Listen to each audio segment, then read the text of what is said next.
Good morning student. आज हम लोग झारखंड बोर्ड 10वीं की परीक्षा 2026 के लिए गणित विषय की तैयारी कर रहे हैं, जिसमें हम लोग गणित विषय में आज दीर्घ उत्तरीय प्रश्न जो 5 अंक के लिए पूछे जाते हैं। परीक्षा में 6 दीर्घ उत्तरीय प्रश्न दिए जाएंगे, जिसमें से 4 आपको चुनकर बनाना है। तो आज हम लोग उसी का अभ्यास करेंगे। वीडियो को अच्छी तरह से देखिए, इम्पोर्टेंट चीज को नोट कीजिए, ताकि हम आने वाली जो परीक्षा है उसमें अच्छा अंक प्राप्त कर सके। चलिए शुरू करते हैं।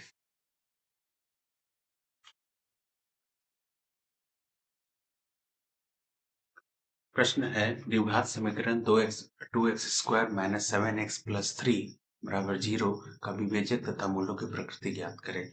यदि मूलों का अस्तित्व है तो द्विघात सूत्र विधि से मूल भी ज्ञात करें। तो यहाँ पर प्रश्न दिया हुआ है,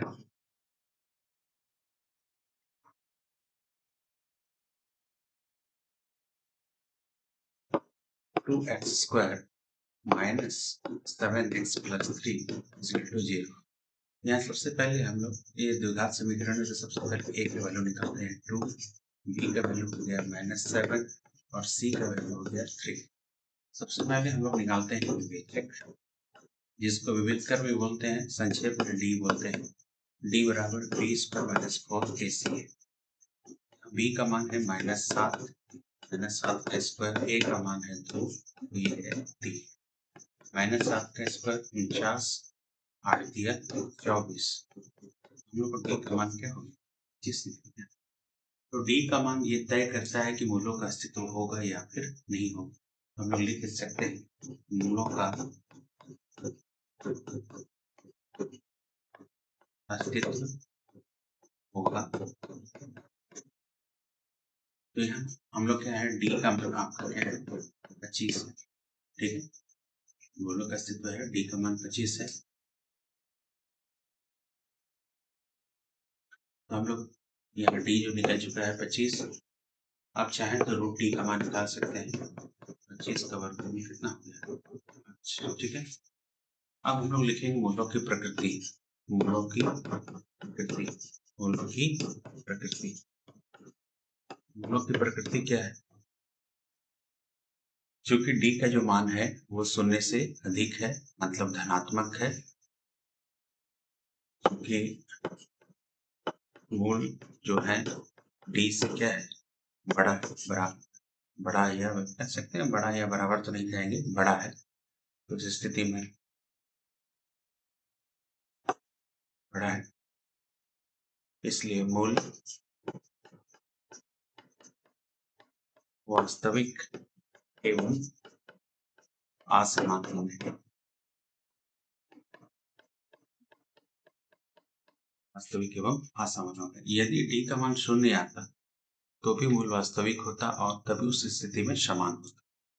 अब द्विघात सूत्र विधि से, द्विघात सूत्र विधि से हम लोग मूल निकालेंगे। तो मूल बराबर क्या लिखते हैं, -b + √d/, ये फॉर्मूला का प्रयोग होगा। सबसे पहले हम लोग निकालते हैं अल्फा का मान और उसके बाद फिर निकालते हैं बीटा। चलिए अल्फा निकालते हैं। अल्फा बराबर -b + √d/2a और बीटा निकालने के लिए प्रयोग करते हैं -b - √d/2। एक साथ भी बना सकते हैं, इसको अलग अलग भी कर सकते हैं। अल्फा का मान जो है, अल्फा का मान निकालने के लिए सबसे पहले b का मान है, b का मान हमारे पास है -7 और √d का मान है, √d हम लोग देखिए पहले से निकाल कर रखे हैं। √d का मान कितना है, 5 बटा, और a का मान है 2। यहाँ माइनस माइनस प्लस, 7 + 5 2 दूनी 4, 2 12/4, ठीक है। तो 3 हमको कितना प्राप्त हुआ, 3। उसी प्रकार बीटा निकालेंगे। बीटा में ठीक उसी तरह रहेगा, बस यहाँ बीच में हम लोग यहाँ प्लस लगाते हैं अल्फा में और बीटा में माइनस लगा देंगे। -7 और √d का मान है 5 बटा 2 2 2। यहाँ हम लोग बस इस जगह में हम लोग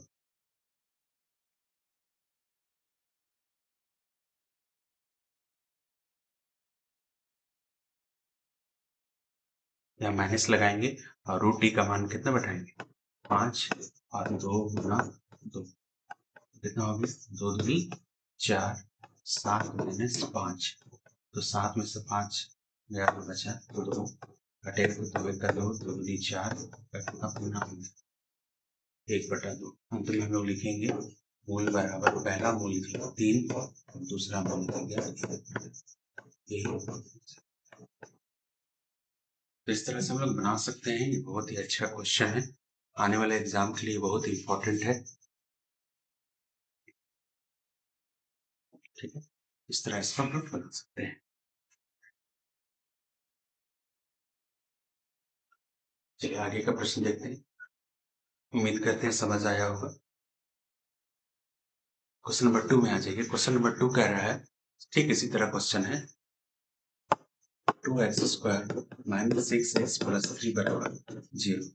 तो यहाँ a का मान है 2, b का मान है -6 और c का मान है 3। तो सबसे पहले हम लोग विवेचक विवेक जिसको कहते हैं इंग्लिश में डिस्क्रिमिनेंट d बराबर क्या निकालते हैं b² 4ac। यहाँ b का मान है -6 का स्क्वायर और a का मान है 2 और c का मान है 3। -6 का स्क्वायर 36, 4 दूनी 8 और गुना 3 24। तो यहाँ कितना प्राप्त 12। फिर धनात्मक आए तो हम लोग कहेंगे मूलों का अस्तित्व होगा, मूलों का अस्तित्व होगा। चाहे तो डी का मान 12 में चल रहा है, हम लोग रूट डी का मान निकाल सकते हैं। और रूट डी का मान कैसे निकालेंगे 2 गुना 2 गुना 3, क्योंकि 2 का जोड़ा बन रहा है इसलिए 2 बाहर आ जाएगा 2√3। हम लोगों ने रूट डी का मान कितना निकाल लिया 2√3 बॉक्स में बंद कर देंगे। इसी का भी हम लोग प्रयोग करेंगे द्विघात सूत्र में। अब लिखेंगे मूलों की प्रकृति। मूलों की प्रकृति देख रहे हैं यहाँ डी जो है वो फिर से शून्य से बड़ा है। मूल क्या होंगे मूल वास्तविक एवं असमान। ठीक है, वास्तविक एवं असमान। ये द्विघात सूत्र विधि से लिखते हैं। द्विघात सूत्र विधि से हमको मूल निकालना है तो मूल बराबर क्या होता है -b√d/2a। सबसे फर्स्ट हम लोग क्या निकालते हैं अल्फा बराबर -b प्लस √d/2a और यहाँ निकालेंगे बीटा -b माइनस √d/2a। बस प्लस और माइनस का अंतर है। चलिए b का मान बैठाते हैं। b का मान -6, √d का मान हम लोगों ने पहले से निकाल के रखा है 2√3 और a का मान है 2। तो कितना आ गया 2 दूनी 4, 6 प्लस 2√3। यहाँ से हम लोग क्या करते हैं अक्सर लोग करते हैं क्या कि ये 2 दूनी 2 और इसे इस तरह से काट देते हैं, पर ये गलत है, ऐसा नहीं करना है। ठीक है, हम लोग को पहले क्या करना है कॉमन लेना है। ठीक है, पहले हम लोग 2 को कॉमन लेंगे तो यहाँ बचेगा 3 और यहाँ बचेगा √3 फिर 4। अब जो कॉमन जो आता है उससे काटना है। 2 एक का 2, 2 दूनी 4 आ गया 3 प्लस √3/2। ये अल्फा का मान आ गया। उसी प्रकार बीटा में बस एक ही अंतर है, बस इस जगह में यहाँ पर ही हम लोग प्लस की जगह माइनस लगा देंगे, -b है। चलिए b का वैल्यू सेम वही कॉपी करेंगे -6 प्लस 2√3 2 गुना 2 ये हो गया 2 दूनी 4 6 2√3 2 कॉमन ले लेंगे 3 माइनस √3/4 2 दूनी 4 आ गया 3 माइनस √3/4। इस प्रकार का क्या हो गया बीटा प्राप्त हो गया। अल्फा और बीटा दो मान आ गया तो अंत में लिखेंगे अतः मूल बराबर 3 प्लस √3/2 पहला मूल और दूसरा मूल होगा 3 माइनस √3। ये वेरी इंपॉर्टेंट है इस बार एग्जाम के लिए, वेरी इंपॉर्टेंट है। आ सकता है एग्जाम में पूछा जा सकता है।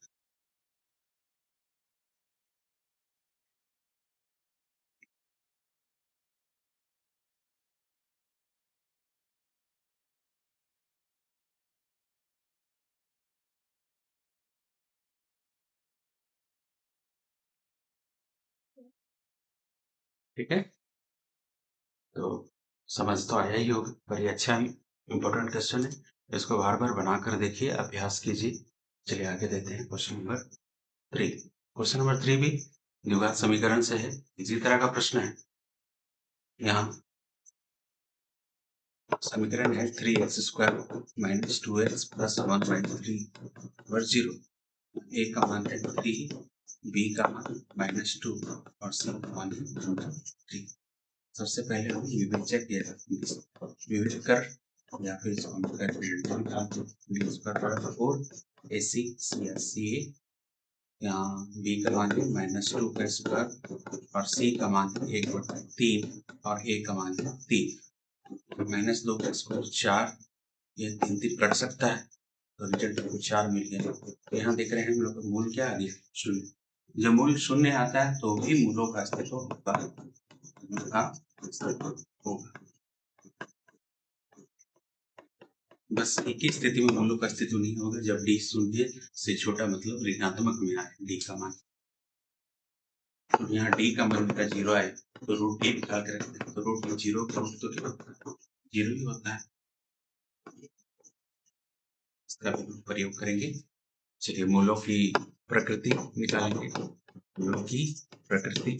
तो मूलों की प्रकृति में हम लोग लिखेंगे, चूंकि डी का मान क्या रहेगा, 0 आया है, इससे मूल क्या होंगे, मूल वास्तविक तो होंगे ही, वास्तविक एवं क्या होंगे, समान होंगे। वास्तविक एवं समान होंगे, मतलब अल्फा और बीटा जो होता है दोनों का मान क्या होगा, समान होगा। ठीक है, अब द्विघात सूत्र विधि आते हैं। द्विघात सूत्र विधि, द्विघात सूत्र विधि से मूल बराबर -b प्लस माइनस √d/2। द्विघात सूत्र विधि हो गया। चलिए सबसे पहले क्या निकालते हैं, अल्फा -b प्लस √d/2 और बीटा निकालते हैं -b माइनस √d/2। b का मान कितना हो गया, b का मान हो गया -2 और d का मान 0 और यहाँ a का मान है 3। देख रहे हैं ऊपर तो माइनस माइनस प्लस 2, 0 2 3 6 पर 2/6 कटने से 2 1 2 2 6 क्या प्राप्त हो, 1/3। तो बीटा का मान भी सेम यही आएगा, बस थोड़ा सा अंतर है, यहाँ हम लोग 0 लिख देंगे, बाकी सेम टू सेम उसी तरह। पीछे 6 ऊपर 2 0 तब 2/6 कटेंगे तो 2 1 2 2 या 6 1/3। इस तरह अल्फा जो है, यहाँ जो अल्फा और बीटा दोनों का जो मूल है वो क्या निकला, 1/3 तथा 3।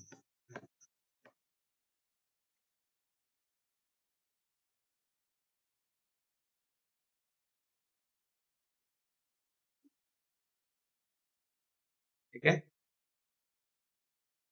उम्मीद कर रहे हैं समझ आ रहा होगा। अच्छा से इसको लिखिए, प्रैक्टिस कीजिएगा, काफी इंपॉर्टेंट है। तो इसको कर लेने से शायद आपका 5 अंक तय हो जाएगा। चलिए आगे प्रश्न देखते हैं।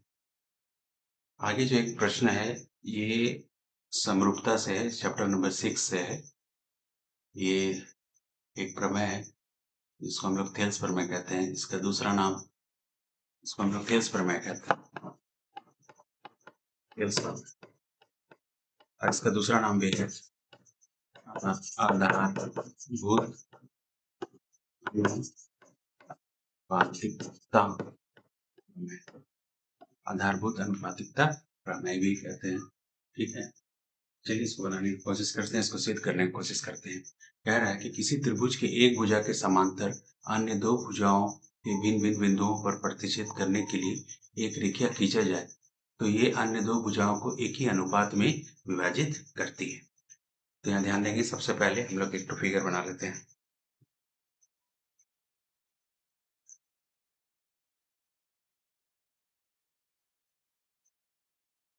फिगर बना लेते हैं। इस फिगर में इसका नाम ये हो गया ए, ये हो गया बी और ये सी। यहाँ एक बिंदु ले लेते हैं और इसका नाम ले लेते हैं क्यू। ठीक है, सबसे पहले लिखेंगे माना कि त्रिभुज ए बी सी, सबसे पहले लिख देंगे, दिया है क्या दिया हुआ है कि पी क्यू समांतर है किसका, बीसी का। आपको क्या करना है, सिद्ध करना है कि एपी बटा ये पूरी लंबाई एपी बटा पीबी बराबर ए क्यू बटा क्यू सी।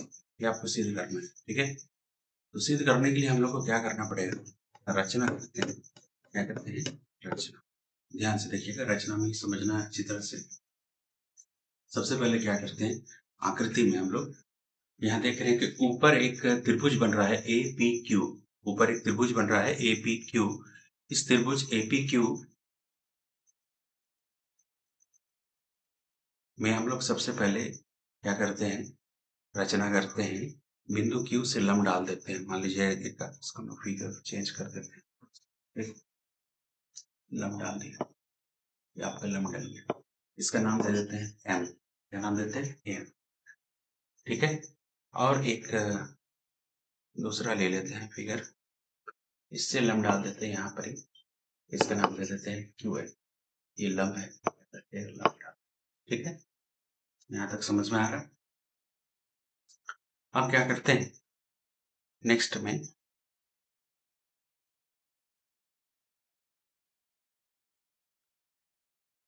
बी क्यू को मिलाते हैं, ठीक है, मिला दी। और इधर से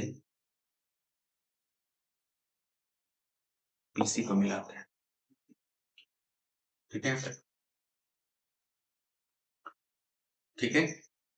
चलिए क्या करना है, आगे लिखते हैं। सबसे पहले क्या करेंगे, हम ये एक त्रिभुज लेंगे। यहाँ त्रिभुज तो हम लोग क्या किए रचना में, उसको पहले लिख लेते हैं ना। पहले क्या किए, क्यू एम लंब डाले पूरे ए बी पर। इसको पूरा ए बी, बाई तरफ का जो पूरा भुजा है ए बी, इस पूरी लंबाई को ये पूरा ए बी लिखो, ठीक है। दूसरा में क्या की, पी एन लंब डाले किस पर, इसी पर। और साथ में पीसी तथा बीक्यू को मिलाया, काम की। चलिए अब क्या करते हैं, आगे बढ़ते हैं इसको प्रूव करने के लिए। तो इतना काम अगर परीक्षा में आप कर दीजिएगा तो आपको 5 में 2 अंक तो आसानी से प्राप्त हो जाएगा। चलिए प्रमाण करते हैं। प्रमाण में क्या करना होगा, ध्यान से देखिए, ध्यान से स्टार्ट करते हैं। प्रमाण में हम लोग क्या करेंगे, ऊपर का जो त्रिभुज है, ठीक है, ऊपर एक त्रिभुज जो दिखाई दे रहा है, इसका ब्लू त्रिभुज है, ब्लू रंग का जो ऊपर एक त्रिभुज है, जिसको हम लोग तरह से लिखते हैं, ये ब्लू त्रिभुज दिखाई दे रहा है ऊपर में, वो है त्रिभुज का नाम लेते हैं ए पी क्यू। और नीचे जो देख रहे हैं गौर से देखिएगा, यहाँ एक त्रिभुज लेते हैं, हम लोग छायांकित करते हैं। चलिए चलिए सबसे पहले छायांकित करते हैं।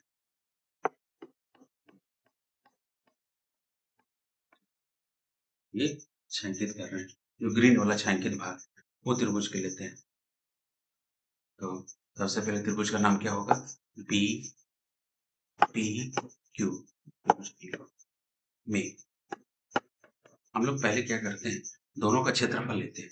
सबसे पहले त्रिभुज ए पी क्यू का क्षेत्रफल, एरिया, और फिर एरिया किसका लेते हैं, त्रिभुज इसी को देख लिखेंगे बी पी क्यू।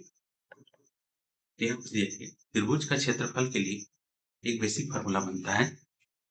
त्रिभुज का क्षेत्रफल के लिए एक बेसिक फार्मूला लिखते हैं, त्रिभुज का क्षेत्रफल बराबर 1/2 गुना आधार गुना ऊंचाई, 1/2 गुना आधार गुना ऊंचाई। इस त्रिभुज का प्रयोग करेंगे। तो सबसे पहले हम लोग क्या करते हैं, ऊपर जो दिखाई दे रहा है, ऊपर जो त्रिभुज है उसका क्षेत्रफल लेते हैं। ऊपर जो त्रिभुज है ए पी क्यू, तो इसका क्षेत्रफल लिखेंगे 1/2, और आधार हम लोग लेंगे किसको, एपी को, इससे रिलेटेड ये एपी को लेंगे आधार, और शीर्ष लंब कौन है, क्यू है। नीचे भी एक त्रिभुज दिखाई दे रहा है जिसको हम लोग हरा रंग से छायांकित किए हैं, उसमें हम लोग आधार किसको लेंगे, पीवी को, और इसमें भी लंब क्यूएम का। यहाँ सोचने वाली बात यह है कि जो यहाँ जो आकृति में याद रखेगा, ये जो क्यू एम है वो पूरा बड़ा सा AB पर लंब है और AB जितना भी भाग पर बटेगा वो सब पर वो जितना भी भाग बटेगा, अगर जितना भी भाग बटेगा वो सब के लिए वो लंब का काम करेगा। तो इसलिए हम लोग यहाँ पर क्या किए, 1/2 गुना यहाँ PB आधार ले रहे हैं और यहाँ QM लंब है, वो QM बाह्य लंब का काम कर रहा है। ठीक है, चलिए आगे बढ़ते हैं। तो यहाँ से हम लोग देख रहे हैं 1/2 कैंसिल हो गया और QM कैंसिल हो गया। तो हम लोग का रिजल्ट क्या मिला? रिजल्ट मिला एरिया त्रिभुज, त्रिभुज हम देख कर लिखिए APQ, उसके बाद एरिया BPQ, हम लोग का क्षेत्रफल निकाल, ठीक है।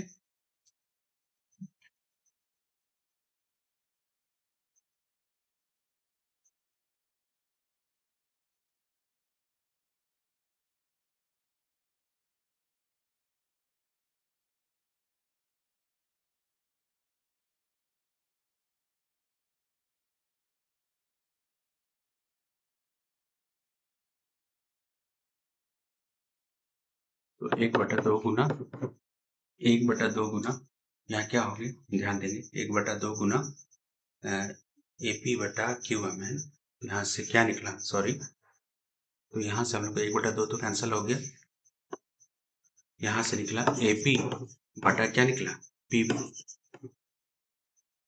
AP बटा PB निकला।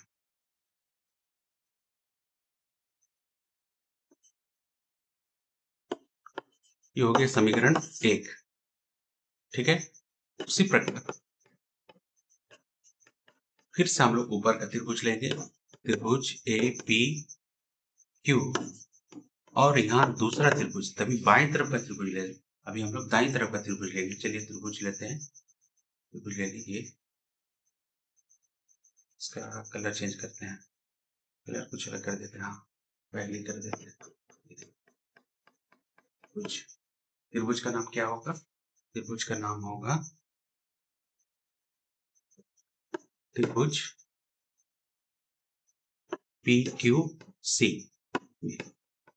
PQC में, PQC में क्या लिखेंगे, एरिया APQ बटा एरिया PQC बराबर 1/2 गुना आधार गुना ऊंचाई लिखते हैं, नीचे भी 1/2 गुना आधार गुना ऊंचाई। ध्यान दीजिएगा, फिर से ऊपर जो त्रिभुज है APQ, अभी हम लोग दाहिने तरफ से ले रहे हैं, तो दाहिने तरफ से आधार का काम करेगा AQ और लंब जो है वही PN, दाहिने तरफ का लंब, और यहाँ पर आधार क्या ले रहे हैं, QC, और ये दाहिने तरफ का लंब PN।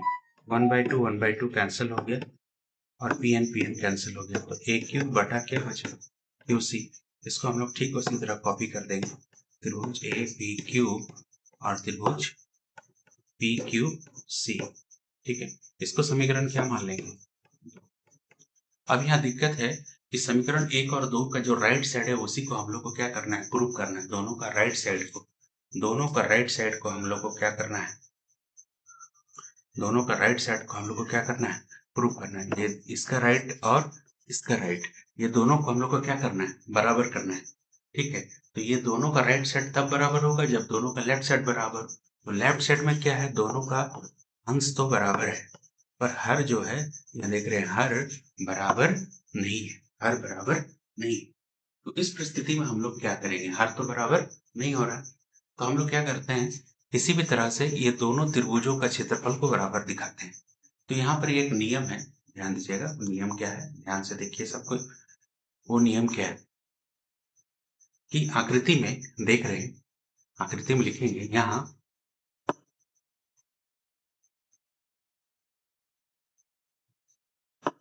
आकृति में, आकृति में ये जो हरा छायांकित वाला त्रिभुज है, हरा छायांकित वाला त्रिभुज, ध्यान से देखिएगा, आकृति में PQ जो है समांतर है वो BC का, तथा तथा PQ एक ही आधार है, एक ही आधार है, और इसके बीच बने त्रिभुज कौन कौन सा त्रिभुज है? एक हरा वाला छायांकित त्रिभुज का नाम लिखिए, बी पी क्यू, और दूसरा जो बैगनी रंग का दिखाई दे रहा है उसको नाम लिखिए त्रिभुज पी क्यू सी स्थित है। तो नियम ये कहता है, 9th क्लास का एक प्रमेय है, हम लोग 9th क्लास में पढ़े थे, 9.1 प्रमेय है कि अगर दो त्रिभुज अगर कोई भी दो त्रिभुज जो होता है जिसका आधार क्या हो, समान हो, और दोनों एक समांतर रेखाओं के बीच बने हो, तो उनका क्षेत्रफल आपस में क्या होता है? बराबर होता है। तो यहाँ देख रहे हैं कि PQ और BC समांतर रेखाएं हैं और उनके एक ही आधार क्या है? PQ है। परिस्थिति दो है, एक पे एक हरा वाला त्रिभुज है और एक बैगनी वाला त्रिभुज। दोनों का जो क्षेत्रफल है वो आपस में क्या होगा? बराबर होगा। इसलिए इसका किसका क्षेत्रफल एरिया लिख सकते हैं, त्रिभुज BPQ और एरिया त्रिभुज PQ। ठीक है, ये हो गया। हम लोग मिटा देते हैं ना, मिटा देते हैं। ठीक है, तो हम लोग का क्या आ जाएगा? ये हो जाएगा समीकरण 3। इसी की जरूरत था, देखिए समीकरण 3 का ही जरूरत था, इसलिए लिखेंगे समीकरण 1, 2 तथा 3 से, 1, 2 तथा 3 से, जो हमको प्रूफ करना है उसी को लिख देते हैं। AP बटा PB बराबर AQ बटा QC। ये आपको क्या करना, ठीक है। ये थेल्स प्रमेय है। थेल्स प्रमेय बहुत इंपॉर्टेंट एग्जाम की दृष्टि से, अक्सर एग्जाम में पूछा जाता है, शायद इस बार भी पूछे, देखते हैं पूछता है कि नहीं, फिर भी हम लोग को तैयारी तो करना ही होगा। ठीक है, चलो इसको एक दो बार अच्छा से वीडियो को देखो, एक बार दो बार देख लो बढ़िया से समझ कर, पॉज करके देखो, उसके बाद फिर उसको प्रैक्टिस करो, लिखो, अपने आप हो जाएगा ये एग्जाम में। ठीक है, चलो आगे देखते हैं क्वेश्चन नंबर, ये ऊंचाई दूरी से प्रश्न आ गया, क्वेश्चन नंबर 5। ये भी बहुत ही इंपॉर्टेंट क्वेश्चन है, ऊंचाई दूरी का प्रश्न है। चलो इसको हल करते हैं। यहाँ सीधा कह रहा है कि समतल जमीन पर खड़ी मीनार की छाया की स्थिति 40 मीटर अधिक लंबी हो जाती है जब सूर्य का उन्नयन कोण 60 डिग्री से घटकर 30 डिग्री हो जाता है। तो उस स्थिति में मीनार का उन्नयन कोण 60 डिग्री और छाया की लंबाई जबकि उन्नयन कोण 30 डिग्री। तो मीनार की ऊंचाई ज्ञात करके इसको बनाते हैं। इस सेब की सहायता लेते हैं हम लोग इसमें। पहले इसको लेते हैं। ठीक, यहाँ एक मीनार ले ली, ये मीनार हो गया, ये मीनार हो गया, तो उसका छाया इस साइड में बनेगा। ठीक है, बशर्ते जो सूर्य है, इस सूर्य जो है आपका इस तरह होना चाहिए। ठीक है, ठीक है, तो इस तरह से इसका इस तरह से जाएगा, तो ये जो छाया जो है आपका छाया पड़ेगा।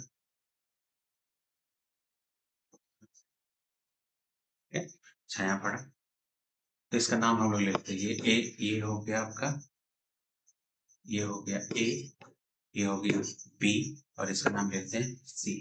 ठीक है, अब मान लीजिए सूर्य इधर से आ गया, थोड़ा सा इधर मिट हो गया सूर्य, अब जो है इस तरह से बनना शुरू होगा। अब क्या होगा, यहाँ देखिए, अच्छा से गौर से देखिए, यहाँ जो है आपका इसका छाया इधर आ जाएगा, तो इधर ले लेते हैं। हाँ, अच्छा हो गया। ठीक है, हाँ, तो उस स्थिति में यहाँ यहाँ जो बिंदु आ गया वो क्या हो जाएगा, वो बिंदु आ जाएगा डी, डी ले लेते हैं।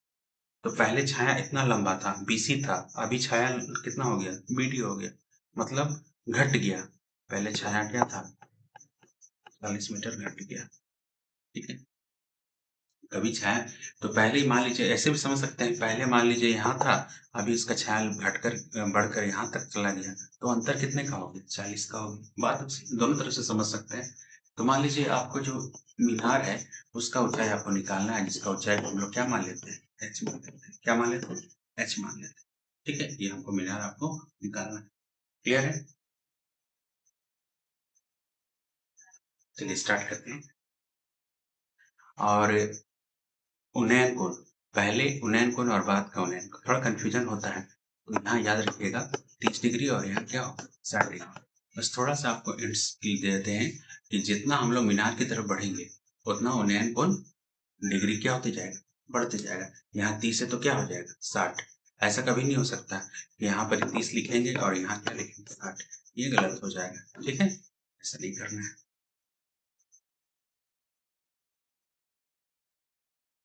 चलिए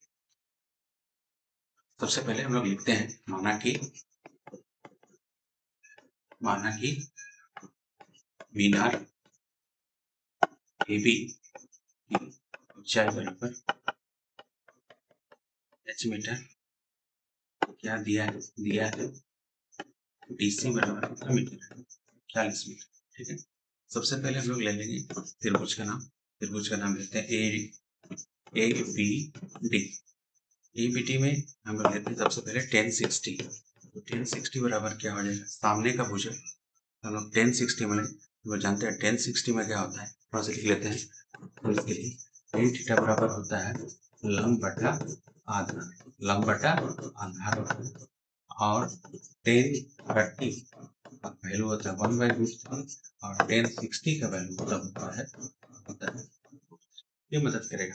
देखिए 1030 का मान कितना हो गया, तो 1060 है। चलिए चलो 1030 का मान भी लिखा हुआ 1060 का मान। चलिए सबसे पहले त्रिभुज एबीडी लेते हैं, उसमें ये सामने वाला जो भुजा होगा, सामने की भुजा होती है वो लंब, कोण का जो सामने का भुजा ए बी है वो लंब का काम करेगा, और यहाँ आधार कौन है बी डी। ठीक है, 1060 का मान लिख देते हैं √3, ए बी हम किसको माना है एच को, यहाँ लिख देते हैं बी डी।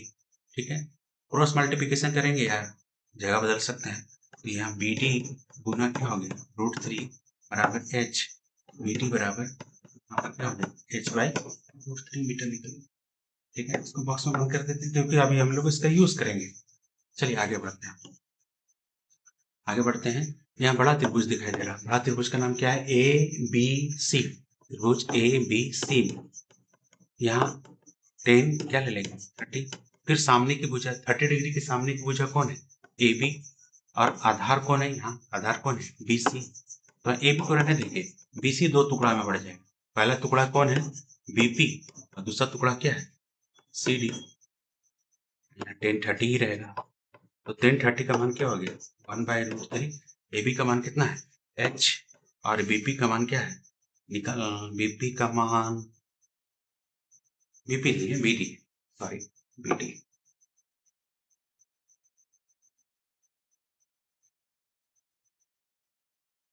ये बीपी नहीं होगा बीडी होगा। चलिए इसको फिर से करते हैं, थोड़ा सा गलती नहीं होना चाहिए। ठीक, ये हो गया 1030। ए बी तो ए बी रहेगा, पर यहाँ जो BC जो है वो दो टुकड़ा में बटेगा, पहला टुकड़ा हो जाएगा BD और दूसरा भाग क्या हो जाएगा CD। अब ए बी का मान बैठाएंगे h, और BD हम लोग यहाँ जो निकाल के रखे हैं इसको समीकरण 1 लगा सकते हैं। समीकरण 1 की सहायता से BD का मान हम लोग बैठा देंगे h/√3, और CD का मान हम लोग को दिया हुआ है कितना 40, 1030 का मान 1/√3। अब हम लोग क्रॉस मल्टीप्लिकेशन करते हैं, क्रॉस मल्टीप्लिकेशन करेंगे तो ये h√3 हो जाएगा, एक के साथ कोई भी चीज गुना करने से h√3 + 40। ठीक है, अब चलिए आगे बढ़ते हैं। ये हो जाएगा h√3, एच वाला को इधर ले आते हैं माइनस,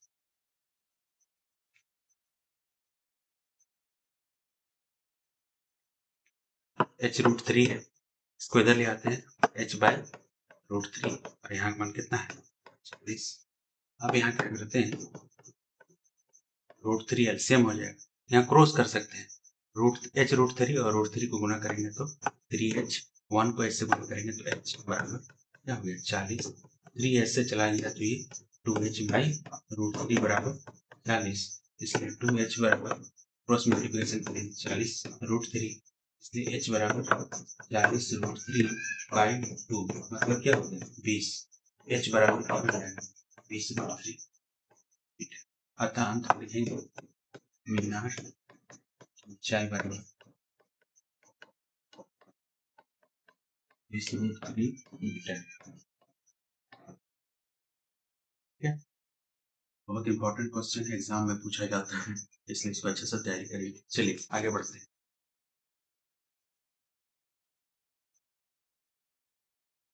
नेक्स्ट क्वेश्चन, 7 मीटर ऊंचे भवन के शिखर से एक केबल टावर के शिखर का उन्नयन कोण 60 डिग्री और उसके बाद का अवनमन कोण मतलब आधार का अवनमन कोण 45 डिग्री।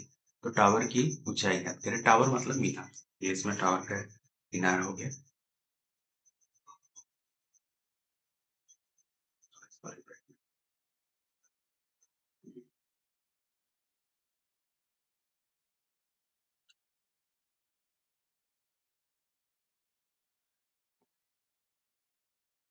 7 मीटर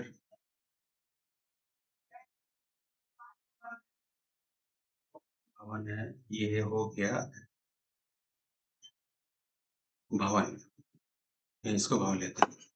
ये आपका हो गया, ये आपका हो गया भवन, मान लीजिए इसका नाम सीडी ले लेते हैं। और ये भी जो है वो क्या हो गया, क्या हो गया टावर। इसका ऊंचाई आपका दे दिया है कितना मीटर, 7 मीटर। और ये आपका कितना है, ये दोनों का आधार को मिलाती है, ठीक है टावर। इसका ऊंचाई हमको क्या करना है, निकालना है। इसका हम क्या मान लेते हैं, एच मान लेते हैं, ठीक है।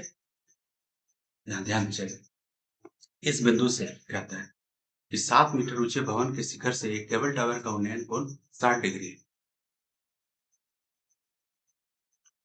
यहाँ से इसका उन्नयन कोण कितना है, 60 डिग्री।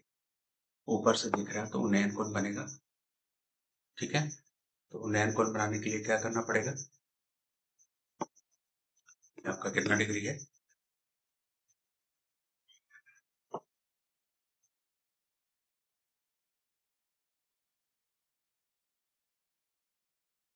आपका 60 डिग्री, ठीक है। और ठीक उसके नीचे देख रहा है तो इसका उन्नयन कोण कितना डिग्री बन रहा है, 45 डिग्री बन रहा है, ठीक है। 45 डिग्री बन रहा है।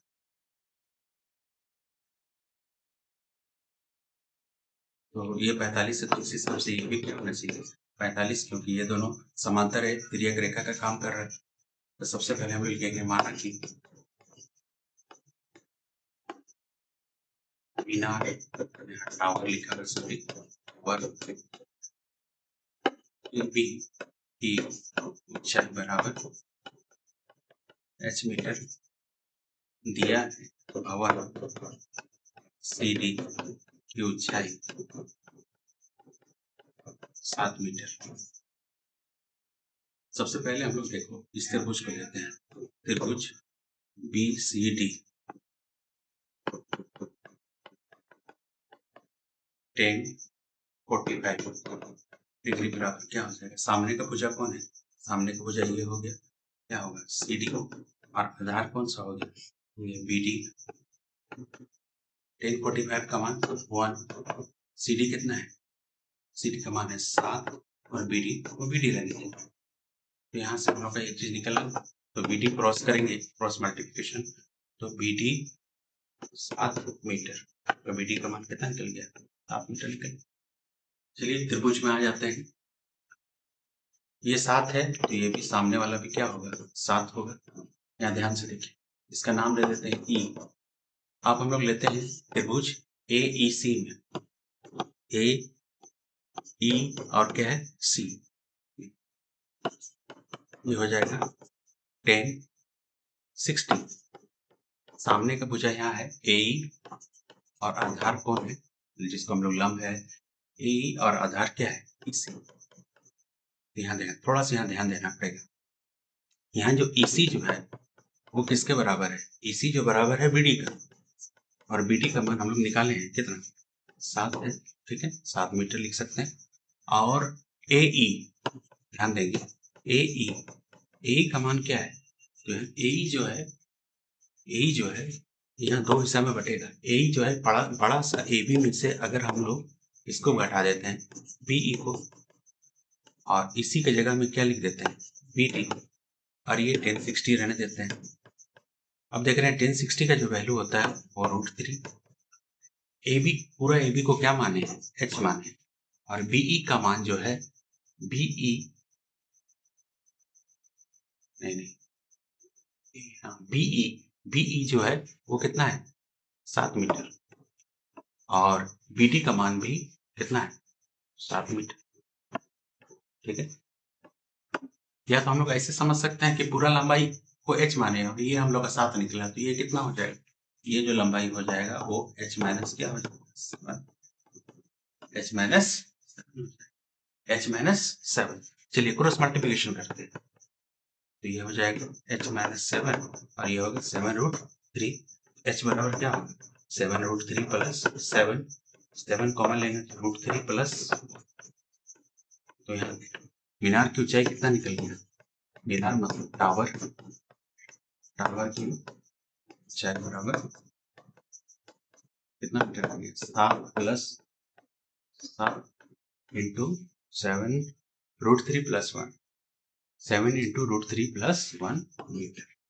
अगर सवाल प्रश्न में √3 का मान 1.7 दिया होता तो हम लोग क्या करते, यहाँ मान को बैठा सकते थे, मान लीजिए यहाँ इसके मान को अगर हम लोग बैठा देते 1.73 प्लस 1, तो ये हो जाता है 2.73 और दोनों को गुना करते हैं तो 7 दिया 21, 7 दूनी 14, 7 7 50 और 2 51 और 5 का बेटा 19, इतना बेटा।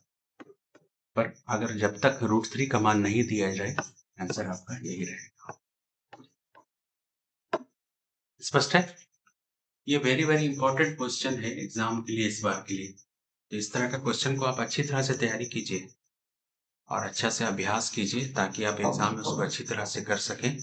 ठीक है, एग्जाम में इसको आप अच्छी तरह से कर सकें, वेरी वेरी इंपॉर्टेंट क्वेश्चन। चलिए आगे देखते हैं। नेक्स्ट जो क्वेश्चन है ये क्षेत्रमिति से है, ये पृष्ठ क्षेत्रफल और आयतन चैप्टर से है। तो इस तरह का एक प्रश्न पूछा जाता है। क्वेश्चन क्या है कि एक ठोस अर्धगोले पर खड़े एक शंकु के आकार का है जिसकी त्रिज्या 1 सेंटीमीटर और शंकु की ऊंचाई और त्रिज्या भी दोनों बराबर है, तो ठोस का आयतन पाई के पदों में क्या। ठीक है, मतलब यहाँ पाई का प्रयोग नहीं करता है, बिना पाई का प्रयोग से बनाना है इसको, पाई को पाई रहने। चलिए फिगर बनाते हैं, सबसे पहले फिगर बना लेते हैं।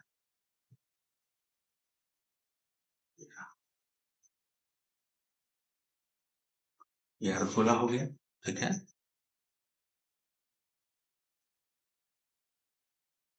अब यहाँ एक बिंदु ले लेते हैं,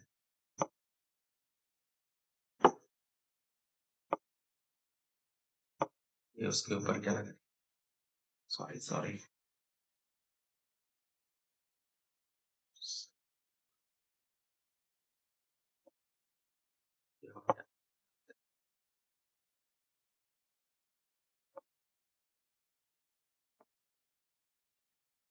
ये आर हो गया,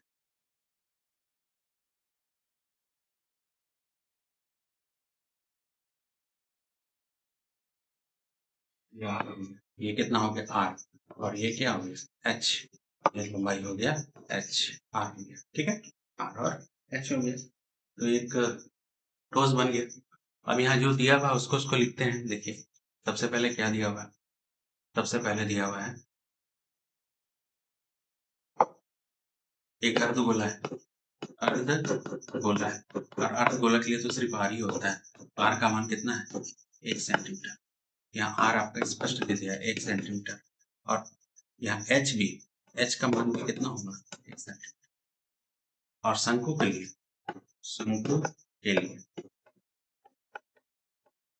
दोनों का त्रिज्या बराबर है इसलिए आर ही लिखते हैं, आर 1 सेंटीमीटर है और शंकु का ऊंचाई भी कितना है 1 सेंटीमीटर, मतलब ये हाइट भी आपका कितना सेंटीमीटर है 1 सेंटीमीटर। ठीक है, अब हम लोग ठोस का आयतन निकालते हैं। ठोस का आयतन, ठोस जो है दो आकृति से मिलकर बना है। पहला आकृति है अर्धगोल, हम लोग अर्धगोला का आयतन लिखेंगे, अर्धगोला का आयतन, और दूसरा में लिखेंगे शंकु का आयतन, शंकु का आयतन। तो यहाँ अर्धगोलक का आयतन को लिखेंगे 2/3 पाई आर क्यूब, और शंकु का आयतन के लिए 1/3 पाई आर स्क्वायर एच। ठीक है, तो यहाँ कुछ कॉमन हो सकता है तो कॉमन ले सकते हैं, हम जनरली पाई लेते हैं कॉमन और आर स्क्वायर कॉमन ले लेते हैं। तो यहाँ से 2/3 और क्या कॉमन हो जाएगा r, और यहाँ से 1/3 h कॉमन हो जाएगा।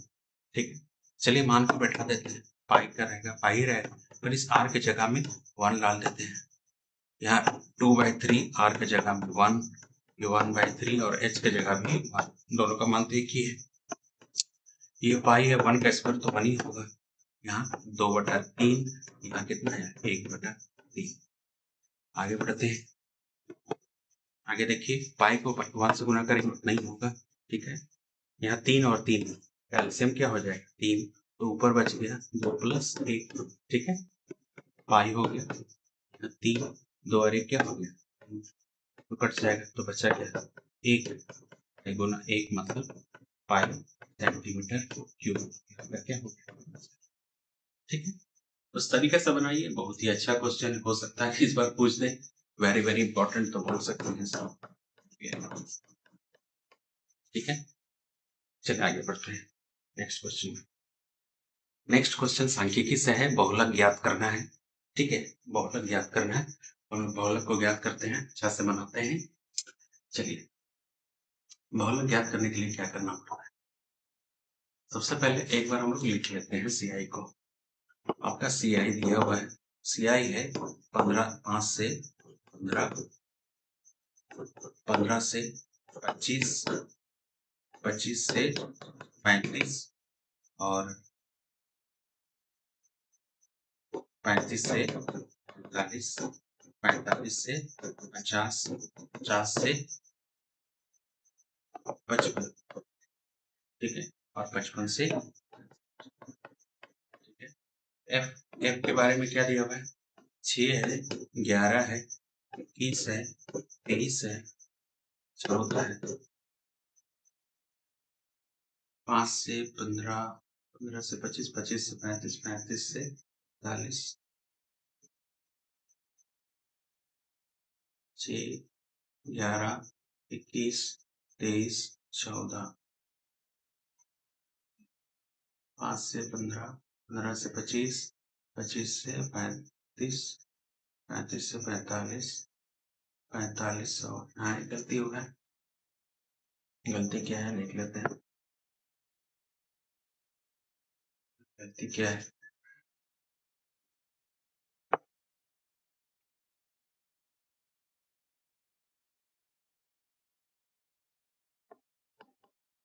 से 55 होना चाहिए। ठीक है, अब यहाँ तो हो जाएगा 55 से 60। चलिए थोड़ा सा देखने में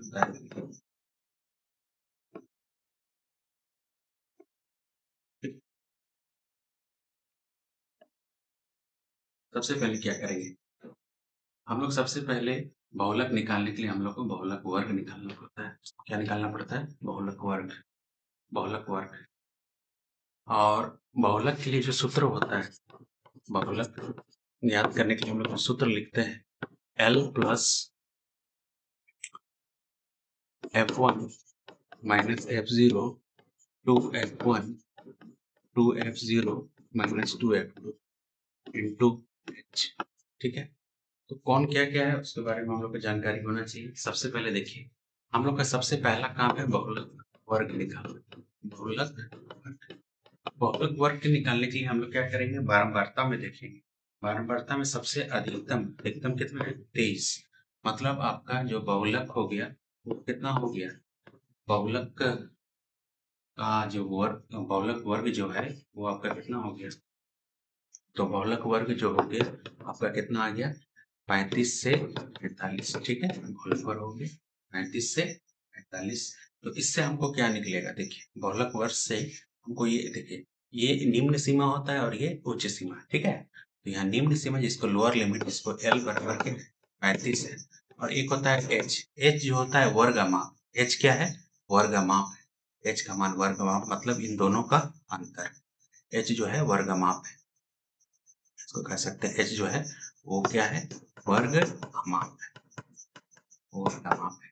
और H का मान कितना है, दोनों का अंतर कर देंगे, कितना आ गया 10। L जो है वो क्या है, निम्न सीमा। ठीक है, संक्षेप में आप लोग समझने के लिए लिख दें, एल जो है निम्न सीमा है। अब यहाँ ध्यान दीजिएगा, यहाँ इंपॉर्टेंट चीज है, ध्यान से समझिए। इस जो सबसे अधिक बारंबार दिखाता है उसको लेते हैं F1, और उससे जस्ट जो ऊपर आता है उसको कहते हैं F0, और बाद वाला जो नीचे वाला है उसको कहते हैं F2। F2 चलिए मान बैठाते हैं। F1 F1 कितना है? 23 है, ठीक है। अच्छा, F2 F2 कितना है? F2 है आपका 14, और F0 है आपका F0 है 21, ठीक है। चलिए फॉर्मूला बैठाते हैं। फॉर्मूला क्या है? इसको कलर चेंज करते हैं। मान बहुलक बराबर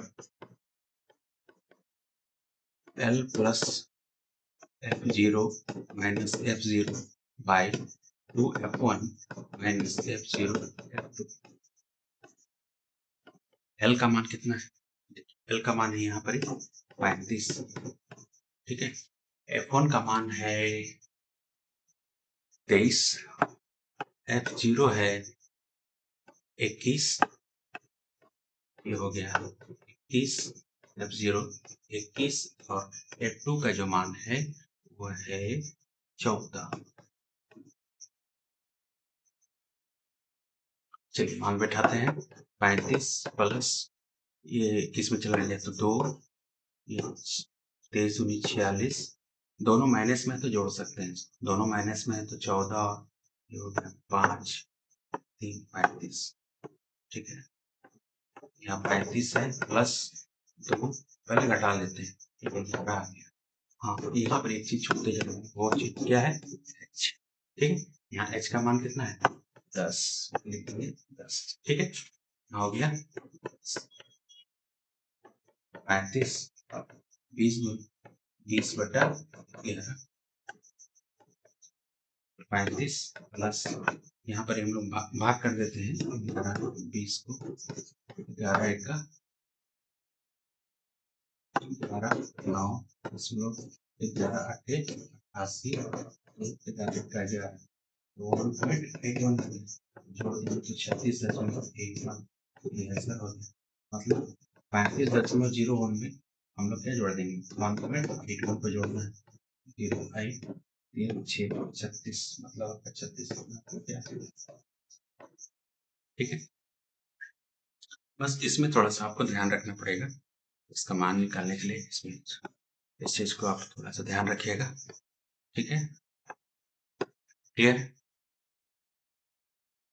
फर्स्ट वाला जो बहुलक होता है वो ये होता है F1, उससे जस्ट पहले वाला F0, और बाद वाला, ठीक है।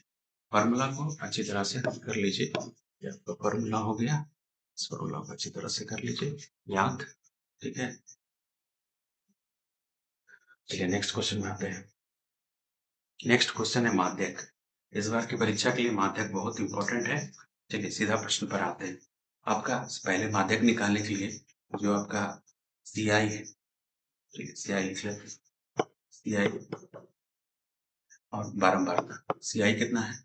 40 से 45, 45 से 50, 50 से 55, 55 से 60, 60 से 65, 65 से 70, और 70 से 75। ये आपका क्या है? CI।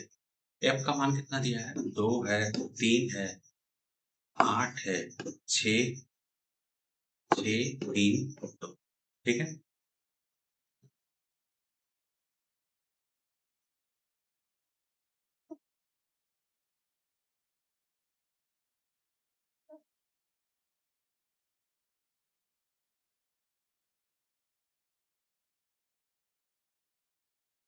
कैसे करेंगे? सबसे पहले हम लोग निकालते हैं CF। क्या निकालते हैं? CF। CF निकालने का तरीका क्या होता है? यहाँ गौर से देखिए, CF सबसे पहले जो 2 है पहला वाला को सही लिखिए, इस 2 में बाद वाला जो दिख रहा है 2 में इस 3 को जोड़ दीजिए, तो ये हो गया 5, अब इस 5 लिखिए, 5 में फिर इस 8 को जोड़ दीजिए, कितना हो गया 13। फिर 13 लिखिए, इस 13 में इस नेक्स्ट 6 को जोड़ दीजिए, 13 6 क्या हो 19। 19 लिखिए, फिर 19 में इस 6 को जोड़ दीजिए, कितना हो गया 25। फिर 25 लिखिए, 25 में इस 3 को जोड़ दीजिए, कितना हो गया 28। और 28 लिखिए, फिर 28 में इस 2 को जोड़ दीजिए, कितना 30। ठीक है, तो जो अंतिम में जो आता है वही क्या होता है 30, या फिर जितने भी बारंबारताएं सभी का जो योग होता है वो भी क्या 30। दोनों सेम होना चाहिए, अगर सेम नहीं हो रहा तो कहीं हम लोग गलती कर रहे हैं। चलिए, सबसे पहले का काम है माध्यक वर्ग का चुनाव करना। माध्यक वर्ग का चुनाव करते हैं। तो माध्यक वर्ग का चुनाव के लिए सबसे पहला आसान तरीका है, देखिए हम लोग CF को देखेंगे। इसको देखेंगे CF को। CF में क्या है, यहाँ n का मान है 30, तो यहाँ n/2 का मान क्या होगा, n/2 का मान कितना होगा 15। n/2 का मान 15 होगा, तो 15 CF में देखिए, यहाँ तो 2 चले ठीक है, 5 ठीक है, 13 भी ठीक है, पर 13 से जस्ट 19 में जब आते हैं तो हम लोग को 15 क्या हो जाता है पार हो जाता है। इसलिए जो माध्यक वर्ग जो होगा, माध्यक वर्ग जो होगा ये आपका हो गया 55 से 60। माध्यक वर्ग कितना हो गया 55 से, माध्यक वर्ग जो हो गया वो हो गया 55 से 60। अब इसमें जानते हैं ये L कितना होगा, L कितना होगा, L बराबर क्या होगा 55, और H कितना होगा, इस दोनों का अंतर होगा 60 में से 55 को घटाएंगे तो कितना आएगा 5, ये हो गया L। अब यहाँ से इंपॉर्टेंट चीज क्या है, देखिए हम लोग पहले एक बार फॉर्मूला लिख लेते हैं। माध्यक के लिए जो फॉर्मूला निकालते हैं हम लोग, माध्यक बराबर क्या लिखते हैं L plus n/2 minus CF by F into H। ठीक है, ये फॉर्मूला है। तो सबसे पहले देखिए, सबसे पहले L निकालना पड़ेगा। क्या निकालना पड़ेगा, L तो निकाल लिए चलो। अच्छा, H का मान भी निकाल लिए, H 5 हो गया, n/2 भी है। यहाँ CF और F को निकालना, CF और दूसरा चीज क्या है F, ये दो इंपॉर्टेंट चीज है। देखिए F के लिए तो देखिए माध्यक वर्ग की जो बारंबारता है, यहाँ माध्यक वर्ग की बारंबारता कितनी है 6, तो यहाँ तो CF कितना हो, सॉरी F तो कितना हो गया 6 हो गया। अब CF क्या है, CF है जस्ट माध्यक वर्ग के जस्ट ये ठीक उससे ऊपर वाला वर्ग की संख्या के बराबर। ये आपका क्या हो गया CF, ये क्या हो गया CF, जस्ट उससे ऊपर वाला, जस्ट उससे ऊपर वाला, इससे जस्ट ऊपर वाला, ठीक है ऊपर वाला। तो CF का मान कितना है, CF का मान कितना हो गया 1.5 हो गया। चलिए फॉर्मूला में ठाकते हैं, तो माध्यक बराबर L plus n/2 minus CF by F into H। अब L का मान कितना है, L का मान देखिए L का मान कितना है, तो L का मान निकल रहा है कितना है, L का मान 55, L का मान है 55। n/2 कितना है, n/2 है आपका 15। CF निकाले हैं 13 और F का मान है 6 और गुना H का मान है 5, तो 5 है। चलिए 55 हो गया, ये तो 6 ऐसे ही रहने दो, 15 में से 13 जाएगा 2 हो गया, 5 हो गया। लोग 55 को रहने देते हैं ऐसे ही, ऊपर गुना करते हैं 2 5 10/6। अगर कटता है तो इसको काट सकते हैं, आपका क्या निकल गया 55 प्लस 5/3। अब क्या करेंगे 55 लिख दिए, 5/3 इधर भाग दे देते साइड में, 3 1 का 3 2, ठीक है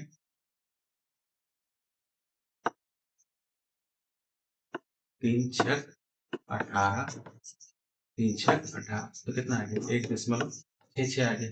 जोड़ देंगे तो क्या होगा 56., क्या निकल जाएगी। तो इस तरह से हम लोग माध्य निकालते हैं, वेरी वेरी इंपॉर्टेंट है बहुलक और माध्य इस बार के एग्जाम के लिए 2026 के लिए काफी इंपॉर्टेंट क्वेश्चन है। 2026 के लिए इससे पहले वाला बहुलक भी इंपॉर्टेंट है ये माध्य, और जो भी उज्जाई दूरी के जो 2 प्रश्न देखे वो भी काफी इंपॉर्टेंट बनेगा, और साथ में थिल्स प्रमेय है और ऊपर से द्विघात समीकरण का मूल सब ज्ञात करने वाला प्रश्न है। तो आज हम लोग जो भी प्रश्न देखे बहुत ही इंपॉर्टेंट है। चलिए नेक्स्ट में आते हैं। नेक्स्ट देख रहे हैं, नेक्स्ट क्वेश्चन जो है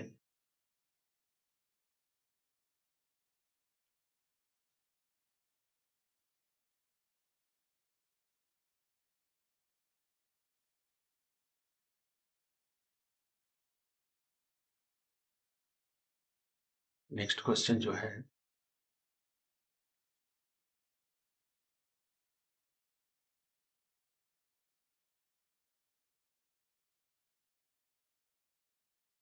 नेक्स्ट क्वेश्चन क्या है, इसको हम लोग होमवर्क करेंगे, ठीक है। नेक्स्ट क्वेश्चन जो है इसको हम लोग होमवर्क करेंगे, इसको आप लोग होमवर्क कीजिए। क्वेश्चन नंबर 10 अल्फा बीटा निकालिए, ठीक है। फिर एक माध्यक निकालिए, वेरी वेरी इंपॉर्टेंट। और लास्ट वाला प्रश्न जो है दिखाई नहीं दे रहा है, इसको भी होमवर्क करना है। चलिए इसको देखते हैं क्यों नहीं दिखाई दे रहा है।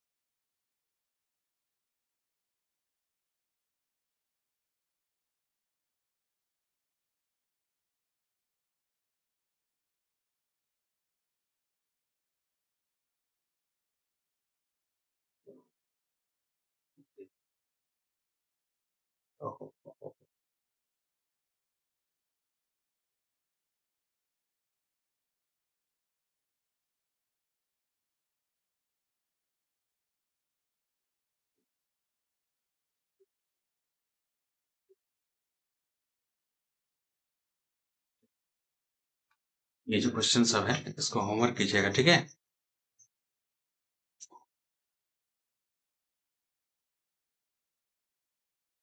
ये तीनों क्वेश्चन को होमवर्क कीजिएगा। होमवर्क जो भी आप सीखे हैं वहां तक निकालिएगा, ठीक है। अच्छा से एग्जाम का तैयारी कीजिए, ये सब प्रश्न का अभ्यास कीजिए, बार बार बनाकर देखिए। और ये सब क्वेश्चन बहुत इंपॉर्टेंट है, इसका जरूर से दोहराव कीजिए। अगर वीडियो पसंद आए तो इसको लाइक कीजिए और सब्सक्राइब करते रहिएगा, ताकि आने वाला वीडियो आप लोग के लिए उपयोगी हो, वो देख सके आप लोग, ठीक है। चलिए सबको जोहार, जय हिंद। परीक्षा की तैयारी अच्छा से कीजिए।